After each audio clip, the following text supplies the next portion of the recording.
Oi pessoal, vídeo novo aqui no canal.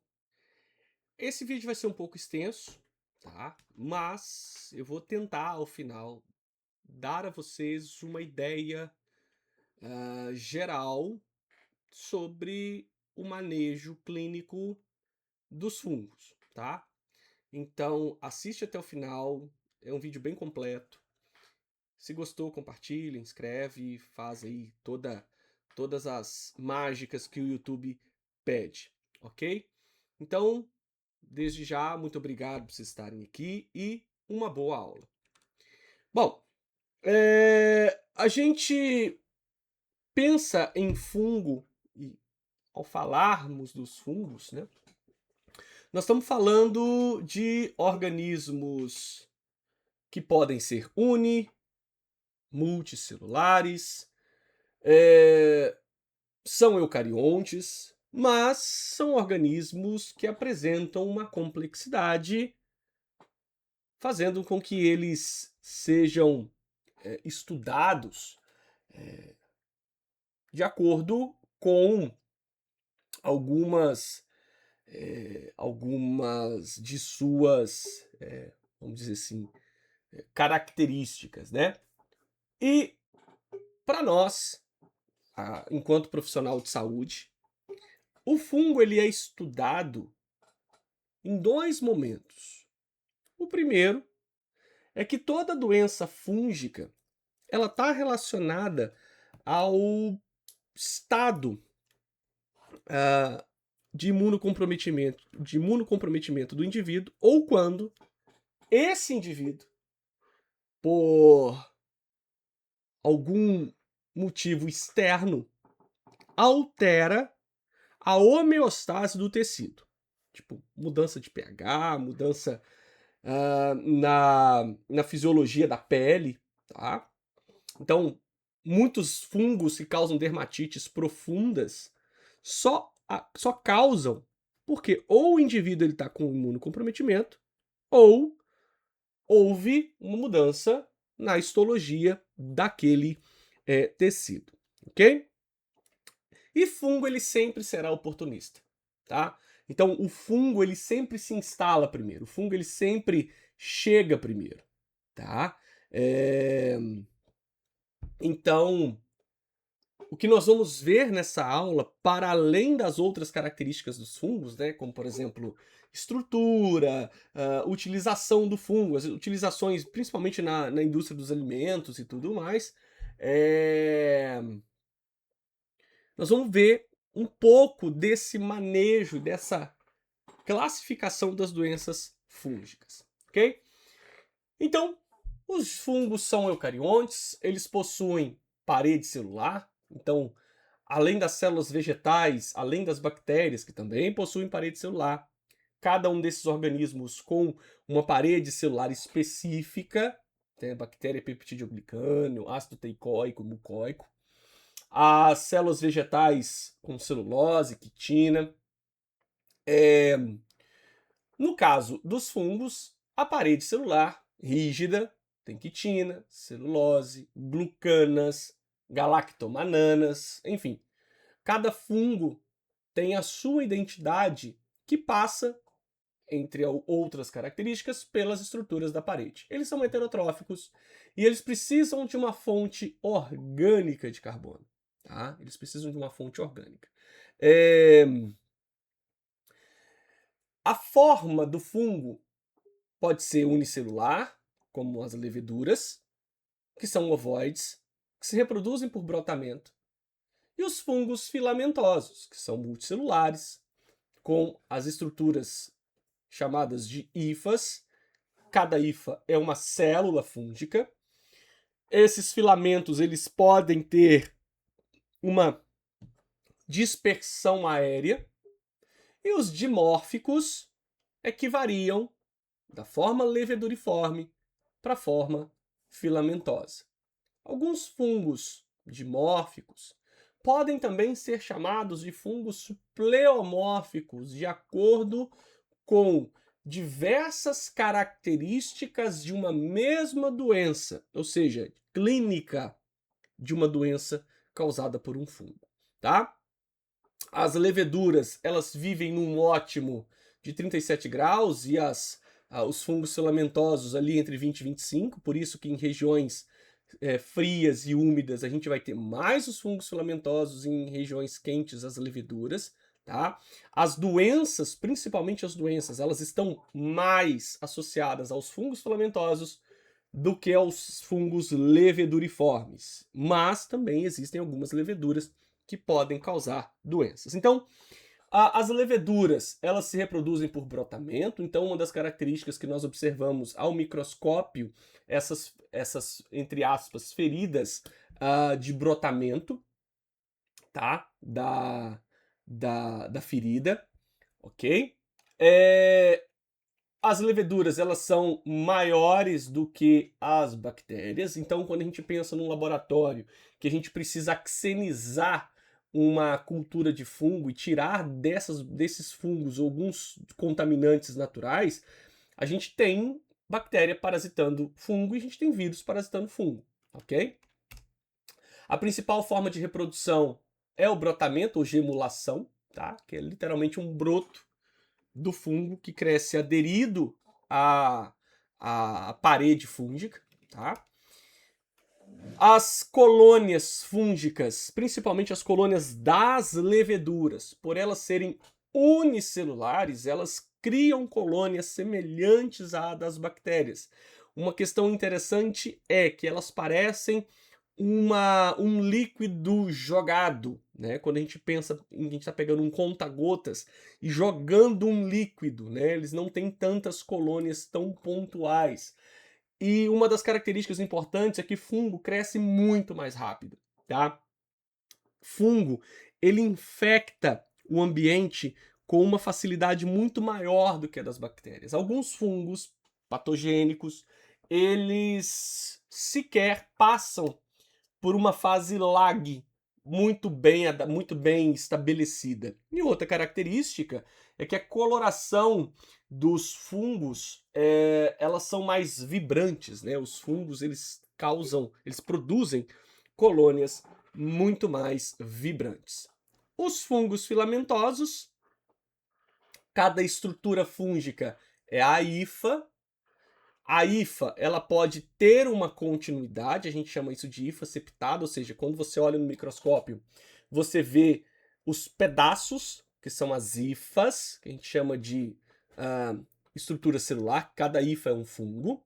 E existem as hifas cenocíticas, que são as hifas que não têm essa continuidade. Então, quando você observa ao microscópio, você não vê essa continuidade.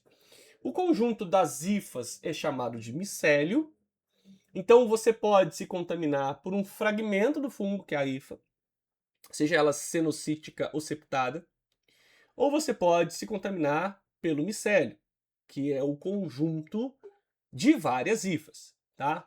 Em alguns fungos, na extremidade apical, existe um chamado corpo de frutificação, que também possuem hifas que são mais facilmente dispersas pelo ar. A gente chama isso de hifa aérea, ok? Os fungos filamentosos, a principal forma de reprodução é por esporos, então eles sofrem esporulação, tá? Então, tanto os fungos infecciosos como os fungos de ambiente mesmo, né, que a gente encontra no ambiente, se dispersam pela esporulação, no caso desses fungos filamentosos, e das leveduras por brotamento. Uma das características dos fungos filamentosos é a formação da colônia, que geralmente elas são bem grosseiras, e interessante que nas práticas laboratoriais, quando uma placa tem fungo filamentoso, com aquela característica bem marcante do fungo, né, uma massa com o centro mais pigmentado e a área esbranquiçada, é sempre prudente solicitar, né, o parasitologista, né, o microbiologista, ou até mesmo o aluno em formação, não abrir essa placa sem ter uma proteção, né, próxima, como fogo ou uma máscara cirúrgica já é o suficiente, pelo fato dos fungos serem extremamente grandes em relação a vírus e bactéria, tá? e uma máscara cirúrgica ser o suficiente. Da mesma forma, é muito comum, se você não tiver o cuidado no manuseio de um meio de cultura, você permitir que esses fungos sejam os primeiros a se instalar na placa, e ele vai acabar inibindo o crescimento das bactérias. Ele não vai matar como a penicilina no caso do antibiótico, ele vai inibir, ou seja, ele não vai deixar a bactéria crescer, porque ele vai crescer tão rápido que ele vai esgotar os nutrientes do meio de cultura e a bactéria não tem nutriente para se adaptar ao meio, tá? Então por isso que esses fungos eles são invasores. E também esses fungos filamentosos, eles estão incriminados na deterioração do alimento, ok? Uma das características importantes desses fungos, né, os filamentosos, é que eles preferem o meio. Então tá entre aspas, tá, gente? É porque vocês têm que tomar cuidado, porque isso não é uma regra absoluta, ok? Então, ele tem preferência ao meio ácido, a temperatura preferencial é a do ambiente, então ele tem baixa atratividade, atividade em meio aquoso, mas ele precisa da água e da umidade para se desenvolver. Sobrevive muito bem em ambientes secos e graças à sua parede ele tem uma tolerância muito grande à osmolaridade, tá certo? Bom, então fica aí uma das principais diferenças entre leveduras e fungos filamentosos. As leveduras, elas têm polissacarídeo, proteína, glicosamina e lipídio em sua parede, são unicelulares e facultativos, tá? Já os filamentosos, parede celular, quitinosa ou celulósica, pluricelular e aeróbio, tá? Por isso que muitos dos alimentos hoje sair um pouco dessa questão da lata, né? Porque a lata ela auxilia, né, em manter esse meio, principalmente para os facultativos, né, para o crescimento desses fungos e a deterioração desses organismos. E nós temos os fungos dimórficos, tá? Que são fungos que, em fases diferentes do seu ciclo de vida, eles assumem a forma de levedura unicelular e a forma de frutificação, que a gente chama de hifas, né, de micélio e corpo de frutificação, tá? Filamentoso, digamos assim. Então, as micoses profundas são causadas por fungos dimórficos, por exemplo, a blastomicose, a paracoccidiomicose ou coccidiomicose, a histoplasmose e a esporotricose. De todas essas, a esporotricose ela não tem uma relação direta, embora possa ter, com o imunocomprometimento, tá? Muitas vezes é mudança da fisiologia da pele, do pH da pele. Então, muitos pacientes às vezes chegam com uma ferida parecendo leishmaniose, né? E a ferida ela é de esporotricose, por causa do gato, por exemplo, né? Então, a diferença da leishmaniose para a esporotricose é que a gente vai observar na esporotricose que o fundo granulomatoso ele tá esverdeado, ele tá com os granulomas com cor esverdeada, parecendo que tá podre mesmo. E são múltiplas lesões próximas umas das outras. Isso é característica da esporotricose. E muito provavelmente esse indivíduo ele teve contato com um gato. Não diretamente, mas se o gato tiver deitado num sofá, por exemplo, e o gato tiver com esporotricose, e o paciente tiver com uma porta de entrada, sei lá, ele coçou e tem uma ranhura na pele, ou uma ferida na pele, o fungo ele vai crescer nessa ferida. A importância do fungo é que a gente pode usar o fungo como alimento, vide a nossa culinária. A gente pode usar o fungo na produção de pão, na produção de bebida alcoólica, na produção de queijo, tá? Não confunda. O fermento químico não é levedura, tá? O fermento químico, ele é um produto químico, obviamente, tá? Difere um pouco do fermento natural, mas aí eu não sei qual vantagem ou qual desvantagem de se usar um ou outro. No caso do queijo, diz, né, eu não sou um apreciador de queijo, mas disse que os queijos, eles passam a ter o nome que tem devido à contaminação que esse queijo tem com um fungo filamentoso. Enfim, fica aí para quem gosta de de apreciar esses alimentos, tá? Então, ele deteriora o alimento, fungo na cadeia alimentar, ele é decompositor da matéria orgânica, então ele decompõe alimentos, não só in natura, mas os ultraprocessados. E esses fungos que decompõem o alimento, eles não são patogênicos, tá? Não são. Mas eles produzem uma toxina, a gente chama de micotoxina. Uma das micotoxinas mais comuns é do fungo Aspergillus, né, que produz a aflotoxina, que está lá no amendoim, tá? E essa aflotoxina, ela, ao longo do tempo, ela vai ceifando o funcionamento hepático. Então, fica aí a dica, não deixa de dar uma olhadinha por alto nas micotoxinas, ok? E algumas delas são tão termossensíveis que a gente não consegue degradá-las só com temperatura, ok? Mas vamos ao que interessa, vamos falar um pouco das doenças causadas por fungos. Então nós temos as micoses superficiais, cutâneas, subcutâneas e as micoses sistêmicas, que são as profundas. Primeira condição, para classificação de cada uma delas, o tipo de fungo. Ponto.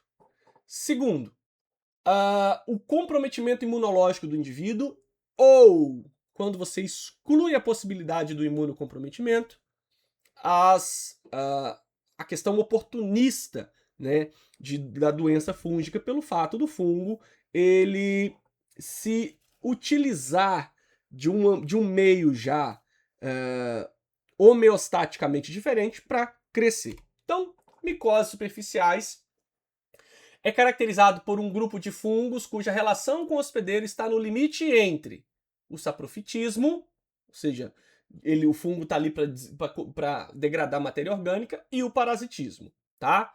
Estes fungos atingem a camada mais superficial da pele e do pelo. Então, epiderme e derme, tá?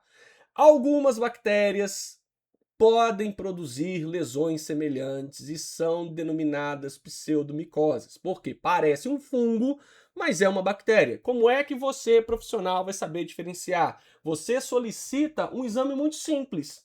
Cultura. Cresceu fungo, é micose. Cresceu bactéria, é pseudomicose, tá? Então, a pitiríase versicolor, tá? E outras doenças causadas por fungos do gênero Malacésia.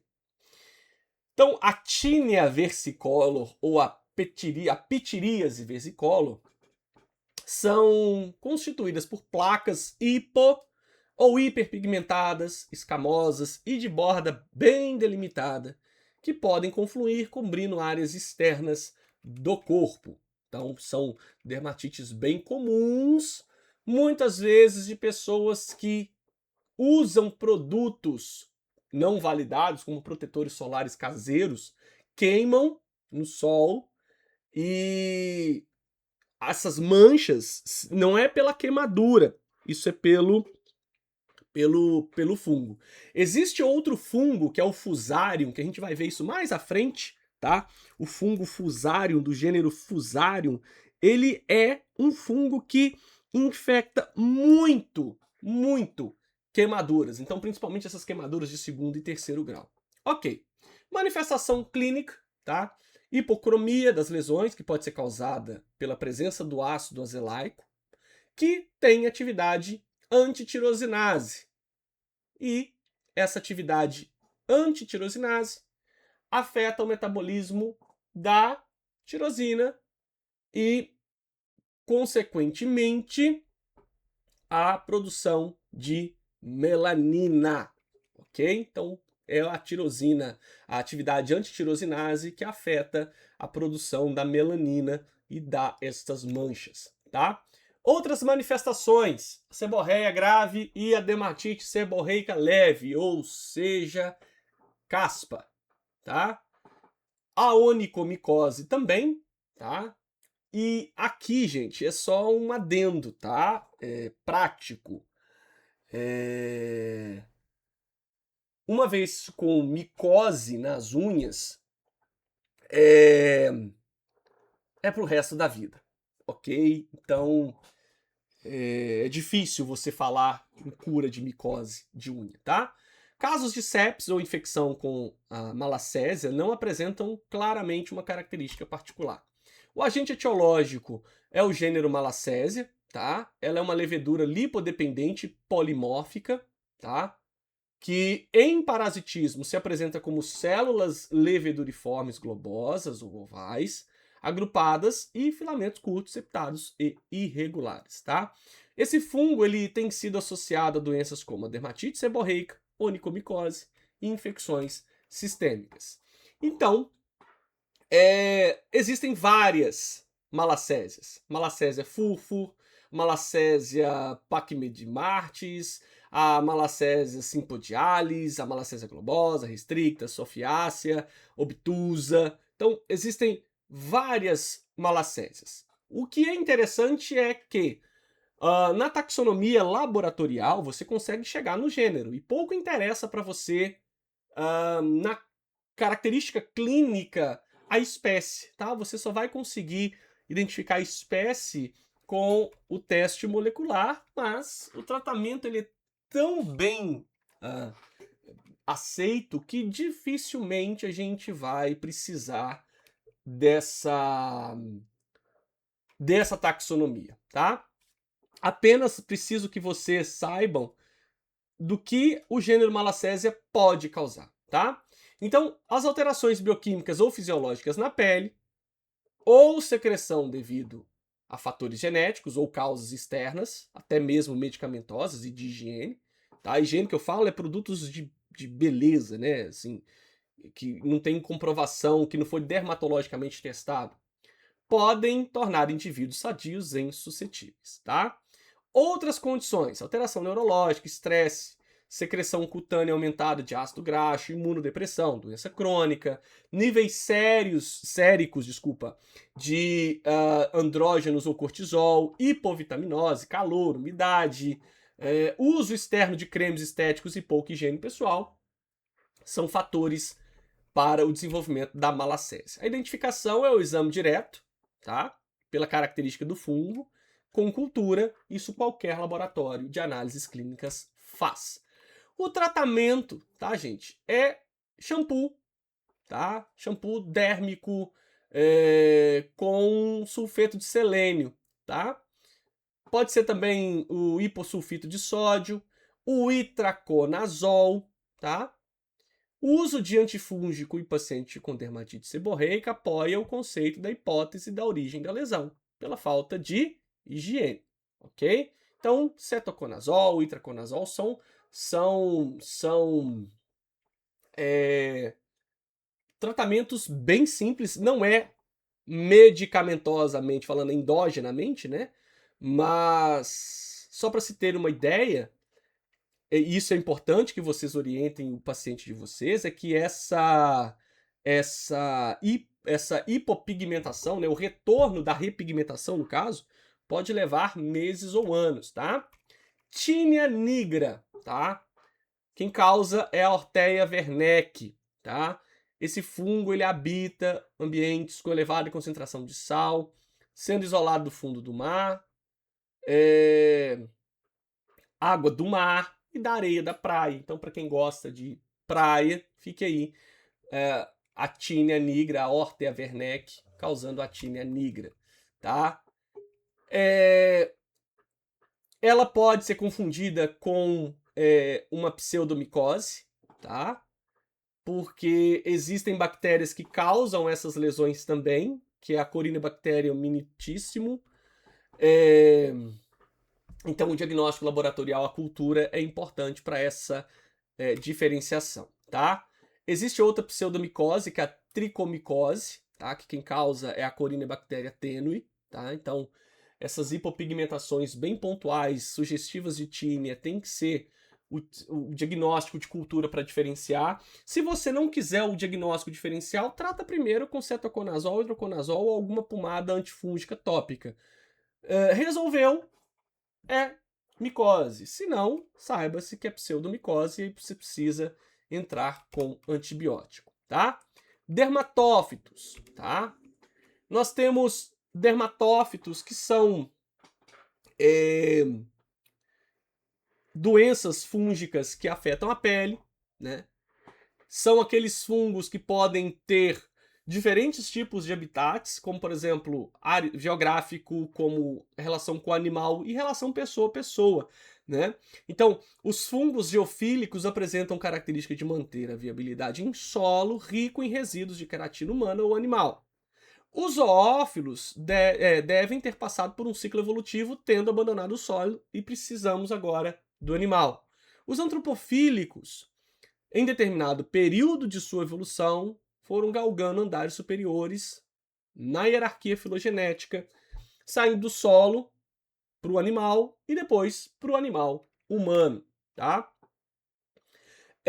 Condições climáticas, práticas sociais, mobilidade de populações influenciam a sua epidemiologia. Então existem várias espécies, cerca de 37 espécies, divididas em 3 gêneros. Somente 6 a 7 espécies são responsáveis por 95% das micoses causadas no homem. Então, a Tinea pedis, ou chamado pé de atleta, tá? É um exemplo. A Tinea corpis, também causada por fungo. Então são lesões muito bem descritas e muito comuns na nossa região, tá? Tinea cruris, na região anal. Tineas manum, na mão, principalmente em trabalhadores rurais que trabalham lidando muito com inchada, que lesionam muito a mão, que tem contato com muita matéria orgânica no solo, tá? Tinea unguium, tá? Que causa esse estufamento da unha. E, de novo, uma unha com fungo, a pessoa vai morrer com esse fungo na unha.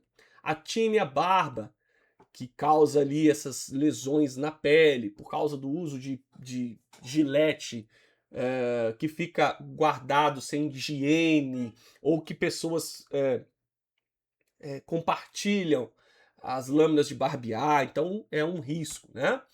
Tinea captis, que está no couro cabeludo, né? A Trichophyton schroeriani ou a Trichophyton tonsurans causa essas quedas de cabelo e essas lesões no couro cabeludo, tá? Então tá aí um exemplo da Tinea captis, que causa essa queda capilar na área onde o fungo está, tá? E dependendo a forma com que esse fungo invade, uma vez que o couro cabeludo caiu, ele dificilmente se restabelece, tá? A coleta de amostras, tá? É a da lesão mesmo, se faz um raspado, tá? E, consequentemente, cultura, né? Então, muito aluno faz aí cultura de cabelo, né? Na aula prática, né? De microbiologia. Então, a gente consegue ver fungo crescendo em cabelo. E vai crescer, tá, gente? Só que vocês, quem tá vendo essa aula aí, tem que saber que vocês têm fungo na pele, na roupa.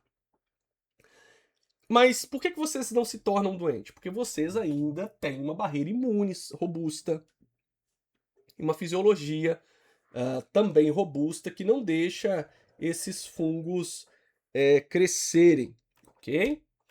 O exame direto, né, a pesquisa em microscópio, tá? Se consegue identificar o fungo para separá-lo da micose e pseudomicose, tá? O exame direto também ajuda, pela morfologia do fungo, a diferenciar um gênero específico, tá? E fazer um diagnóstico diferencial pela característica das formas do fungo, tá? O meio de cultura, o agar-agar é um bom meio, agar nutriente, agar saburro, com dextrose, tá? com antibiótico, tá? Porque você só quer que cresça fungo, você não quer deixar a bactéria crescer, tá? Porque pode acontecer de bactéria conseguir crescer mesmo com o fungo, tá? Só que as condições de cultivo é o tempo, né? Então, em média, 4 semanas para se ter esse resultado, tá? A identificação desses dermatófitos, né, desses fungos que causam lesões dérmicas, é a característica macroscópica, tá, da lesão, da colônia, das bordas, do relevo, da textura e da cor. E a característica microscópica é a presença de hifas, hialinas ou demáceas, presença de hifas septadas ou não septadas. Então, são características que nos ajudam a identificar. Então, a técnica de cultivo é justamente você usar o que você raspou, né, com uma lamínula ou um bisturi ou um suabe e colocar diretamente no meio de cultivo, tá? O tratamento das tíneas de couro cabeludo, barba e bigode é uso de medicação, né, tópica, tá? Remoção de resíduos de ancronídeos e pelos parasitados da lesão, através de antifúngico tópico, ou tratamento sistêmico com utilização de antifúngico com ação no folículo piloso. Até o tratamento das tíneas, cetoconazol, miconazol, tá? Então, são medicações que podem ser utilizadas para o tratamento dessas lesões, claro, além de outras profilaxias, tá? É interessante, isso mais para bactéria, tá? Então vou abrir um parênteses aqui, isso mais para bactéria do que para fungo, mas também isso pode ter esse viés para o fungo, tá? Isso é importante. Então, anota isso aí, ó, no minuto 32 do vídeo de vocês, tá? Muitas vezes, mães que têm contaminação bacteriana ou mães que têm contaminação fúngica, é prudente se fazer um tratamento, uma profilaxia intraparto, tá? Para reduzir carga fúngica e bacteriana da mãe, não deixando com que a mãe passe para o bebê durante o parto, tá? Principalmente mães aí que têm contaminação de trato vaginal, ok? Bom, existe uma dificuldade, principalmente nas micoses de unha, tá? Nas onicomicoses, tá? Que o fungo de unha é difícil de erradicar em virtude da queratina muito densa e devido à pouca vascularização da unha, tá? A terapia tópica para as unhas mostra-se pouco eficaz, exceto nas micoses superficiais, tá? Tratamento associado ao oral e tópico proporciona melhores resultados, mas mesmo assim você vai enxugar gelo, mas você precisa enxugá-lo porque às vezes, se você não enxugar o gelo, entorna, tá? Mas fica aí a conduta de cada profissional no tratamento dessa micose, tá? As micoses subcutâneas são causadas por um grupo bem diversificado de fungo, que pode caracterizar por lesão no tecido subcutâneo iniciada pela inoculação traumática desse micro-organismo. É o exemplo que eu vou usar para a esporotricose, tá? Então, algumas micoses subcutâneas, tá? A gente tem as chamadas cromoblastomicoses, porque elas causam lesões bem invasivas, bem grosseiras na pele e com pigmentações, tá? Com pigmentação, tá? A gente vai ver alguma delas aqui. A esporotricose, que causa umas lesões ulceradas, tá? Que é o Sporotrix sketch, que causa lesões ulceradas. Então, às vezes, a pessoa sentou num sofá onde o gato estava dormindo e o gato tá com esporotricose. Essa pessoa coçou a pele, pela unha teve uma porta de entrada, uma ferida, e o Sporotrix invadiu, tá? Então, e ele acaba também, ele tem essa capacidade de disseminar, né, no extrato subcutâneo para outras localidades e causar essas lesões, que não são únicas, tá? Elas são múltiplas. Então, o fundo granulomatoso, o granuloma dessas lesões, elas, vamos dizer assim, elas têm uma característica esverdeada de apodrecimento, né? Isso que nos ajuda a diferenciar da leishmaniose. Então, o diagnóstico clínico ele é muito importante, tá? A esporotricose, é engraçado que ela não é considerada fungo, né? Ela é considerada uma parasitose, né? Mas lógico, o agente etiológico é o fungo, tá? Então isso não muda a conduta de vocês. Eumicetoma, actinomicetoma também são outras lesões, tá? Então, os micetomas, né, o eumicetoma, tá? Causam lesões granulares enegrecidas. Outras espécies, né, podem causar grânulos esbranquiçados. Os actinomicetomas, grânulos amarelados ou esbranquiçados. Ou outras espécies de actinomicetomas, grânulos vermelhos ou negros, tá? Então, perceba essa coloração amarelada, é um actinomicetoma, tá? Então, essa coloração na borda da lesão é onde está o fungo, tá? Então, o diagnóstico é simplesmente você passar um swab nessa região, fazer cultura, ou existem testes rápidos, né? Lembra do teste da catalase, mas não é o teste da catalase que você vai usar, mas existem reagentes que você coloca que ele rapidamente interage com o fungo e dá um diagnóstico bem rápido. Esporotricose é uma doença subaguda ou crônica do homem e de animais causada pelo complexo Sporotrix, tá? Um dessas espécies do complexo Sporotrix é o Sporotrix skente, tá? É uma infecção benigna, mas ela é feia, limitada à pele e ao tecido celular subcutâneo, mas que em alguns casos, imunologicamente comprometidos são um deles, pode se disseminar para órgãos internos, tá? Então, complexos Sporotrix são várias espécies. Sporotrix globosa, brasiliensis, Luriei, skente, mexicana, que não interessam para vocês qual é a espécie, porque o tratamento ele é feito da mesma forma, tá? E aí a espécie ela é usada apenas como critério epidemiológico, né? Ou se a gente quiser testar resistência, sabe, falar de resistência fúngica, né? Então esse é um fungo que existe naturalmente como sapróbio na natureza, já tem sido isolado de palha, folha, grão de trigo, fruta, casca, madeira, espinho de arbusto, enfim, animais, tá? Ele é um fungo dimórfico, então ele tem forma leveduriforme e filamentosa, tá? E apresenta-se sobre forma miceliana, cresce muito bem a temperatura de 37 graus, tá?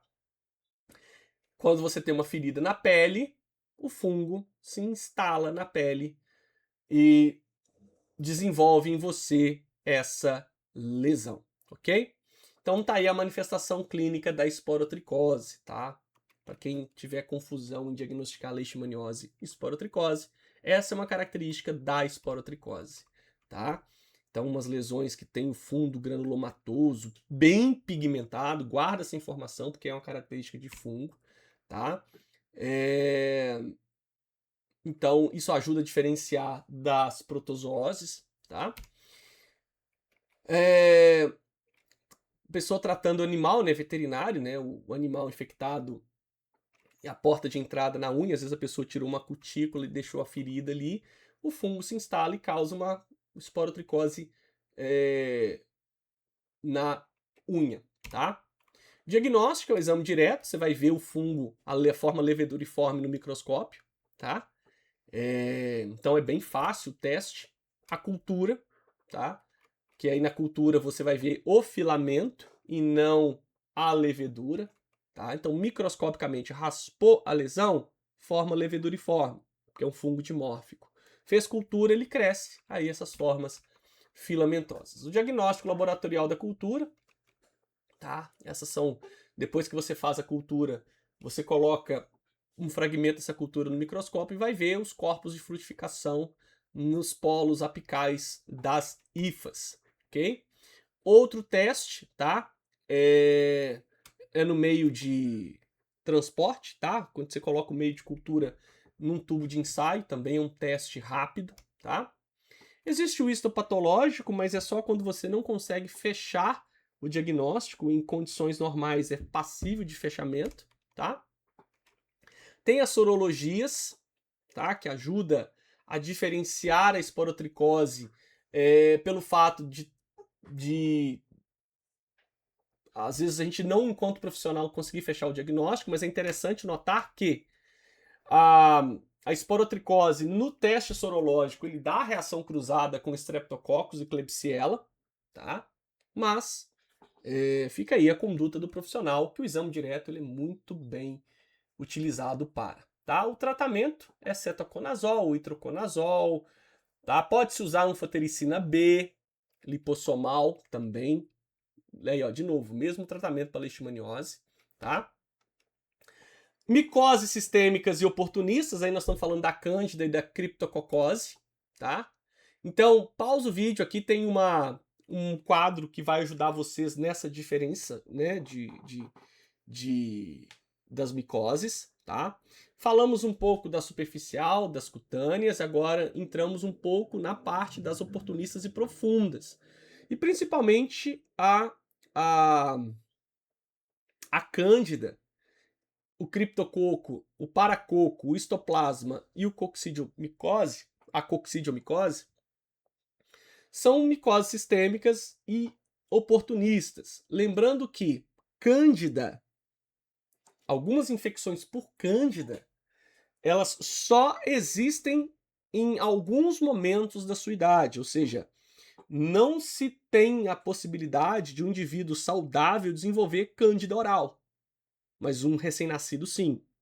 Mas um indivíduo transplantado, ele pode desenvolver cândida ou receber um órgão transplantado com cândida, tá? Ou pelo seu imunocomprometimento desenvolver essa candidíase, tá? Então, a cândida e o criptococcus causam a candidíase e a criptococose, são fungos leveduriformes, então na microscopia você está vendo levedura. O aspergillus, o funzário e os zigomicetos, fungos filamentosos, tá? Eles só são infectantes porque eles se aproveitam das condições imunológicas e fisiológicas do hospedeiro para causar doença, tá? Enquanto você tem uma rigidez imunológica e fisiológica, eles não causam doença. Então, a infecção versus doença desses fungos, tá? Se dá quando o organismo ele não consegue manter a homeostase. Então é quando o sistema imunológico perde a batalha pelo fator de virulência do fungo. Fungo tem baixo fator de virulência, mas quando você é imunocomprometido, seu sistema imunológico perde. Então, pacientes transplantados com uso de quimioterápicos ou corticoides, uso com antibacteriano de amplo espectro de ação, diabetes, grávidos, e aí lembra lá do fator de profilaxia intraparto. A infecção por HIV são fatores predisponentes para cândida, para criptococcus, para paracoco, enfim, tá?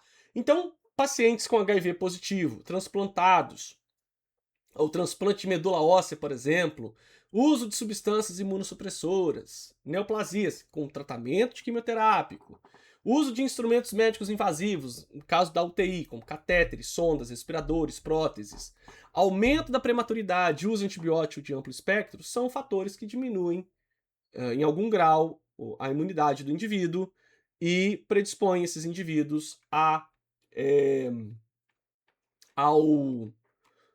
infecções por esses patógenos. Então a cândida é uma levedura comensal, existem vários tipos de cândidas, a mais comum é a vaginalis e a albicans, tá? É um fungo dimórfico porque ele tem tanto hifa quanto levedura, tá? E ele causa micose oportunista, em alguns casos invasiva, tá? Ela faz parte da microbiota humana, isso é importante dizer, tá?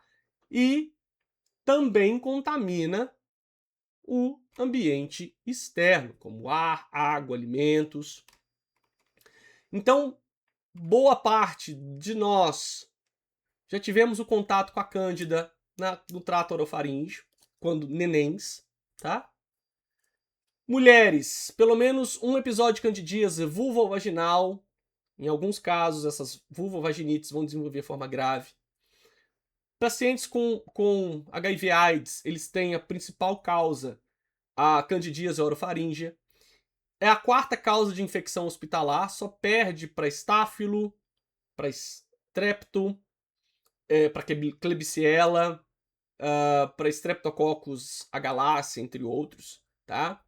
A mortalidade das pessoas infectadas com cândida é em torno de 40% a 70%, tá? Pelo comprometimento imune, tá? A virulência fúngica e a patogênia é um dos principais fatores das doenças, né? Desse fungo dimórfico, que é a cândida, tá? As manifestações clínicas: vulvovaginite, balanite, candidíase oral, candidíase intertriginosa, onicomicose. A candidíase vulvovaginal é comum em mulheres grávidas e diabéticas, daí pensar, né, no caso do parto de mães com cândida, do tratamento intraparto, né, profilático, sistêmico, para o bebê não adoecer pela cândida. Lembrando que bebê não tem imunidade robusta, ele só recebe imunidade pelo aleitamento, tá? A candidíase oral em indivíduos adultos, ela só vai existir em casos de imunocomprometimento, diabético, uso de prótese dentária. Em neonatos, pessoas adultas jovens, saudáveis, não se tem candidíase. Se tiver, você associa alguns destes comprometimentos. Candidíase oral, vulgo sapinho, tá? Candidíase intertriginosa, tá? São lesões eritematosas, localizadas nas dobras da pele, axila, região submamária, interglútea, perianal, espaços interdigitais, comum em obesos e crianças que usam fraldas, né? Dermatite de contato por cândida. A área fica muito quente, a área fica muito úmida, a cândida cresce. Onicomicose, que são as lesões de cândida na unha, tá? Candidíase disseminada, grau de comprometimento, imunocomprometimento intenso, tá? O prognóstico, ele é baixo, tá? Então a expectativa de vida desse indivíduo é baixa, tá? Candidemia, tá? Os sinais de cândida disseminada, tá? Por catéteres, por próteses dentárias, muito relacionado a dispositivos hospitalares, que ficam muito tempo no paciente ou que o profissional não toma cuidado com a sua higiene, com o uso de EPI e contamina esses catéteres, né? O diagnóstico, tá? É cultura, tá? Cultura de cândida é a reação com hidróxido de potássio, tá? O exame histopatológico é um dos, mas o exame direto, ele facilmente, até mesmo o exame da amostra, né, ali do tecido que supostamente está com cândida, é muito fácil para se ver esse fungo. Criptococcus, tá? Formam uma levedura pertencente a dois grupos de base de homicetos, tá? O principal é o Cryptococcus neoformans e o Cryptococcus gat, tá? São os principais grupos de criptococcus que causam a criptococose, tá? Existem vários fenotipos, mas a identificação direta do fungo não há necessidade de se identificar a espécie específica, porque a conduta de tratamento e de manejo é a mesma, tá? No Brasil, praticamente todos os estados têm a criptococose, a diferença é o subtipo, o sorotipo de cada um deles, e a criptococose é muito relacionado a quadros de pessoas com HIV, tá? A criptococose é uma micose sistêmica, tá? Que acomete principalmente pulmão e sistema nervoso central, tá? A transmissão é a inalação do fungo encontrado no ambiente, principalmente as fezes de pombo, eucalipto e madeira em decomposição por esse fungo. O problema da criptococose está relacionado à AIDS, tá? Porque ele é o principal fungo causador de meningoencefalite em pacientes imunocomprometidos, principalmente com AIDS, tá? Então, praças que tem muitos pombos, plantações de eucalipto, são ambientes onde o Cryptococcus ele se prolifera, tá? Há uma hipótese para esse neurotropismo, tá? Porque a presença de substratos para a síntese de melanina, como dopamina e epinefrina, o sistema nervoso ele pode servir de refúgio do fungo contra a resposta imune, e no sistema nervoso existe a presença de receptores específicos em células neuronais que poderiam atrair o Cryptococcus, tá? A manifestação clínica, tá, na forma disseminada para o sistema nervoso central é a meningoencefalite, tá? O sinal mais frequente é a cefaleia occipital, a febre é rara. O paciente também pode apresentar demência, confusão mental e diminuição da acuidade visual. O segundo é o comprometimento pulmonar, que é o segundo mais frequente, tá? Pode ser assintomático em 1 em cada 3 casos, tá? E apresenta clínica que pode variar entre as manifestações localizadas até a falência respiratória. O diagnóstico básico é o exame do escarro ou a cultura desses materiais, né? Lembrando que a punção do líquor, o líquor sai com uma característica purulenta por ser uma condição para infecções bacterianas ou fúngicas, tá? Viral, o líquor, ele não tem alteração da sua coloração, tá? Então, pode-se fazer a lâmina direta desse material ou cultura desse material para o exame direto, né? Lembrando que o exame direto é a pesquisa desse patógeno, tá? O tratamento ele tem um protocolo, tá? Da Associação Brasileira de Medicina Tropical e também do Ministério da Saúde. Então, pausa o vídeo, né, com a dosagem de fluconazol ou itraconazol para a forma pulmonar, tá? Para pacientes com imunocomprometimento, tá? Existe um outro protocolo com fontericina B-lipossomal ou desoxicolato para forma disseminada, também pela Sociedade Brasileira de Medicina Tropical. Então, pausa o vídeo e dê uma olhada, tá? O tratamento ele é prolongado, porque precisa de doses de manutenção por até 2 anos, tá? O paracoco, tá?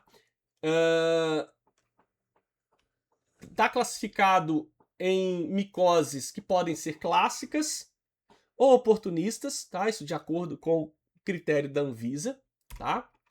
A paracoccidiomicose é uma micose sistêmica endêmica mais prevalente na América Latina. Atingem segmentos sociais específicos, como trabalhadores rurais, entre 30 e 40 anos. Tem um impacto social e econômico, tá? Não é doença de notificação compulsória, porque o manejo ele é muito simples, ok? A forma aguda da paracoccidiomicose, tá? Pode causar uma progressão rápida e disseminada, envolve os linfonodos, pode causar hepatosplenomegalia, pode causar lesão de pele, osteoartrite, envolvimento das glândulas adrenais e envolvimento do sistema nervoso central, tá?